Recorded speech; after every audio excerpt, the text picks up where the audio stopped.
এটা এমন না যে আমি অনেকগুলো আইটেম রাখলাম, মাছ রাখলাম, ডিম রাখলাম, মাংস রাখলাম, বাদাম রাখলাম, অনেক ধরনের আইটেম রাখলাম। যত আইটেম বেশি হবে তত খরচ বেশি হবে। আসসালামু আলাইকুম। আজকে আমার ওজন কমানোর জার্নির 7ম দিন, বডি ডিটক্স প্রোগ্রামের 7তম দিন। তো আজকে 7তম দিনে, 7ম দিনে আমি দুপুরের খাবার কি খাচ্ছি সেটা আপনাদের কাছে নিয়ে এসেছি। এখানে কি কি আছে আজকে দুপুরের লাঞ্চে আপনাদের আগে একটু দেখিয়ে নেই। প্রথমে এটা হলো কিনোয়া ফ্রাইড রাইস। এটা হলো, দেখেন, এটা হলো কিনোয়া ফ্রাইড রাইস। এখানে আছে কিনোয়া, আছে ডিম, মুরগির ডিম, আর সাথে সামান্য বরবটি ভেজিটেবল, এবং পেঁয়াজ, মরিচ এবং গরুর ঘি দিয়ে, খাঁটি ঘি দিয়ে এই কিনোয়া ফ্রাইড রাইসটা তৈরি করা হয়েছে।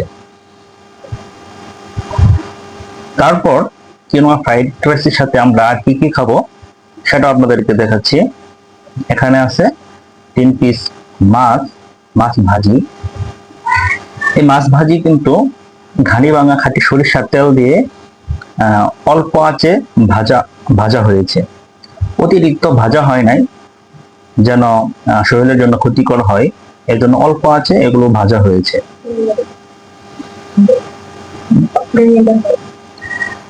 দেখেন, এই যে দেখেন, একদম কিন্তু এখানে একদম একটু একটু ভেজা ভেজা আছে, জিনিসটা সুন্দর, একদম সফট সফট মোলায়েম। দেখেন, হ্যাঁ, এতে বোঝা যাচ্ছে যে না, এটা অতিরিক্ত ভাজা হয় নাই, অল্প আঁচে ভাজা হয়েছে।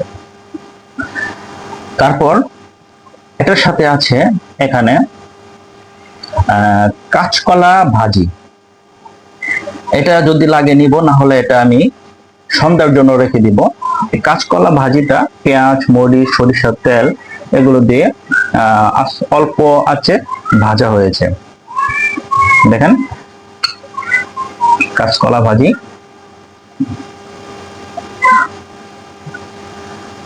এটা এখন অপশনাল, কিন্তু যদি এখন এইগুলা খাইয়া যদি পেট ভরে যায় তাহলে এটা আমি সন্ধ্যায় খাবো, বা বিকালে খাবো, বা পরের সময় খাবো। আর যদি পেট না ভরে তাহলে আমি কাঁচকলাটা আমি এখন খাবো, তাও এটা সবার শেষে।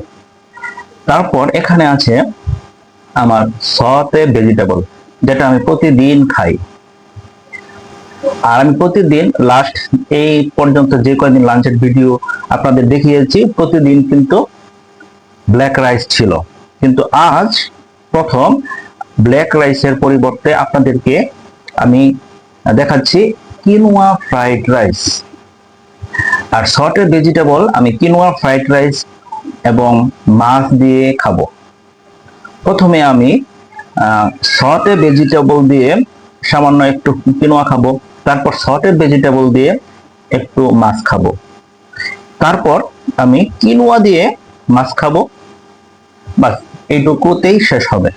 এরপরে যদি পেট না ভরে তারপর আমি যাব এই কাঁচকলা ভাজিতে। এটা খালি খালি খাওয়া যাবে, আবার কিনোয়ার সাথেও খাওয়া যাবে, আবার সটের ভেজিটেবলের সাথেও খাওয়া যাবে, আবার মাছের সাথেও খাওয়া যাবে। কারণ এটার টেস্ট পূর্ণ একটা টেস্ট, আলাদা কিছু নেওয়ার তেমন প্রয়োজন নাই।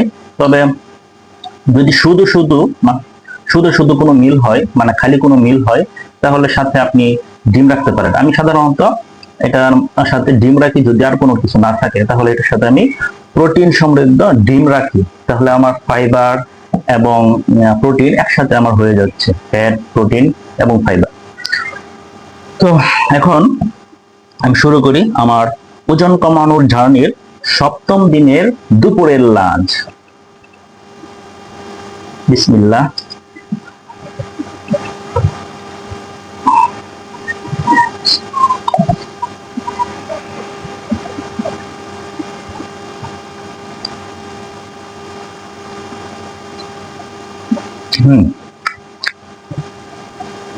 ভালোই লাগে। আচ্ছা, যাদের বাড়ি ময়মনসিংহ জেলার, তারা অবশ্যই চিনবেন বউ খুদা, বউ খুদা চিনবেন, তো ওই বউ খুদার মতোই কিন্তু এটা স্বাদটা। বউ খুদা কি, যারা অন্যান্য জেলার বউ খুদ আছে না, খুদ চালে চালে থেকে যে আম, চাল কি কি করার পর ঝাড়ু ঝাড়া দেওয়ার পর যে খুদ বের হয়, তো ওই ছোট ছোট মানে চাল ভাঙা ছোট ছোট খুদ, মানে ওই চাল ভাঙাটারে মূলত খুদ বলে। ঠিক আছে, ওই খুদ দিয়ে কিন্তু আপনার খিচুড়ি টাইপের, একটু শুকনা টাইপের এক ধরনের, মানে ঠিক সেম এরকম, হ্যাঁ, একটা আইটেম করা হয়, ওইটার নাম হলো আমাদের এলাকায় বউ খুদা। তো সেম ওরকম স্বাদ আর কি।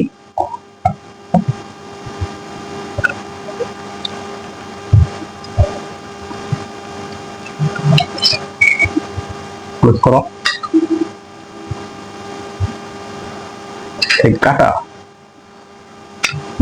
সম্ভবত একটা কাটা আছে, কাটাটা আমি আলাদা করি। আচ্ছা, এখানে একটু সর্টেড ভেজিটেবল নেই, একদম শুধু শুধু মাছ দিয়ে খেতে যাচ্ছি না।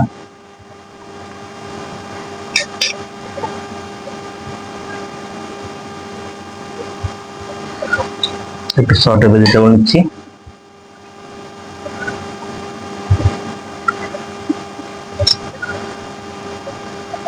সর্টে নেওয়ার জন্য একটু বড় চামচ দরকার ছিল, যাই হোক এটা দিয়েও চালাইতে পারতেছি। শর্টে ভেজিটেবল কিন্তু একদম খালি খালি খাওয়া যায়। দেখেন আমি কিভাবে খাই খালি খালি, এটাও কিন্তু অনেক স্বাদ।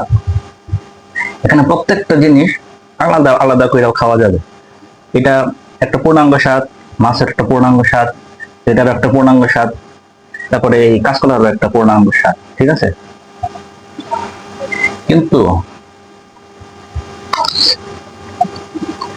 হম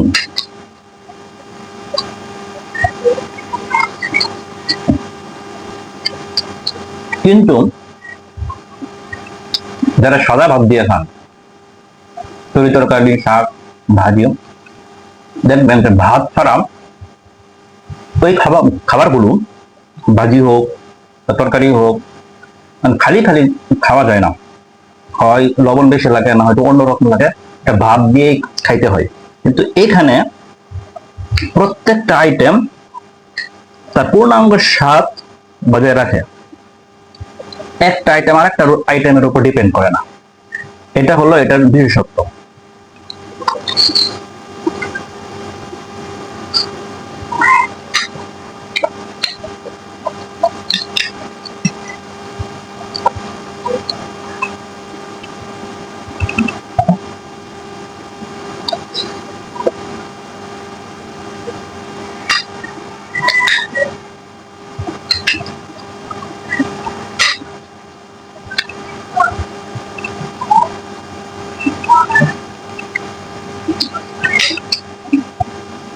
আজকে আপনাদের একটা সুসংবাদ জানাই, সেটা হলো আমি আজকে একটা ধাপে সফল হয়েছি।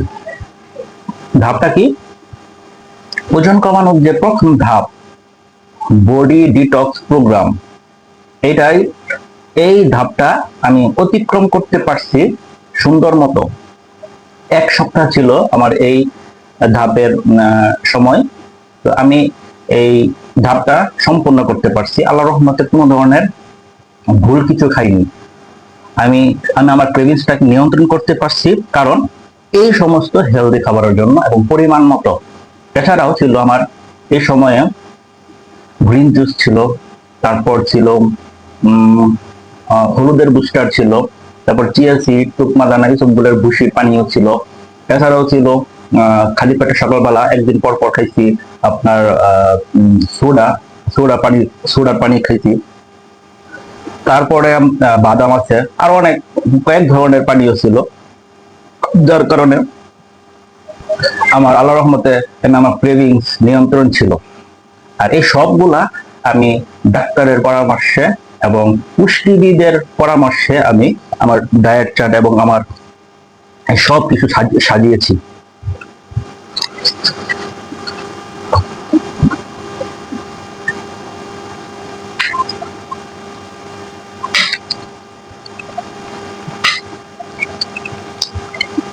এর আগেও আমি অনেকবার শুরু করে বারবার হোঁচট খেয়েছি, এত ক্রেভিং, এত খারাপ লাগছে, সন্ধ্যার পর মাথা খারাপ হয়ে গেছে, চিপস বিস্কুট দেখলে আমার খুব ইচ্ছা হতো।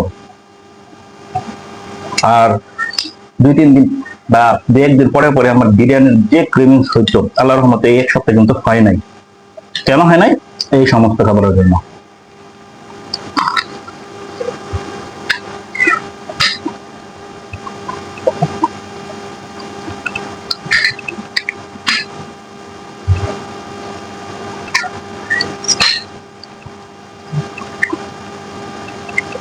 আপনারা চেষ্টা করবেন ঘরে বসে যতটা সস্তায় পারা যায় আপনার সামর্থ্যের ভিতরে থেকেও স্বাস্থ্যকর খাবারগুলো খাওয়া। আমিও তাই চেষ্টা করতেছি।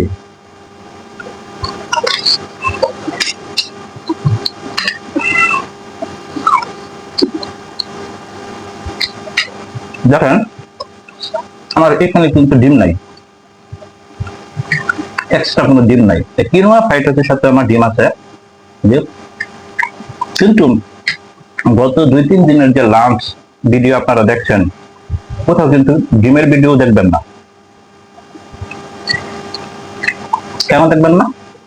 কারণ আমি আমার খরচটাকে ব্যালেন্স করার চেষ্টা করছি, যাতে আমি আমার সামর্থ্যের মধ্যে যে খরচটা সেটা ব্যালেন্স করে যাতে আমি ডায়েটটা করতে পারি। এটা এমন না যে আমি অনেকগুলো আইটেম রাখলাম, মাছ রাখলাম, ডিম রাখলাম, মাংস রাখলাম, বাদাম রাখলাম, অনেক ধরনের আইটেম রাখলাম। যত আইটেম বেশি হবে তত খরচ বেশি হবে, কিন্তু আমার ওইটা দরকার না। আমার দরকার হলো জাস্ট আমার একটা টার্গেট, যে আমার উচ্চতা অনুযায়ী 60 থেকে 65 গ্রাম প্রতিদিন যাতে আমার প্রোটিনটা আসে, ভালো একটা কার্বোহাইড্রেট আসে, ভালো কিছু খাবার থাকে, যথেষ্ট।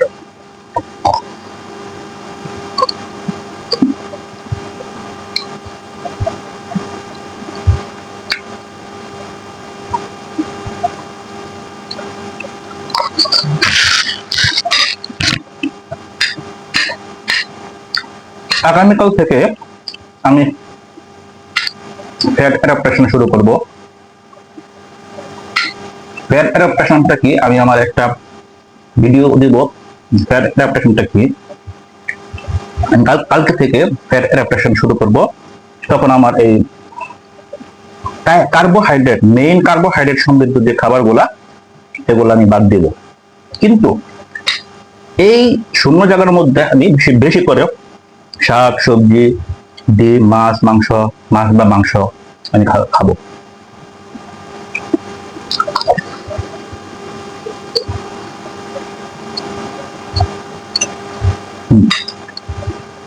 অনেক মজা লাগতেছে। ডায়েটের খাবার অনেক মজা হয় যদি আপনি পদ্ধতি জানেন। মাশাআল্লাহ।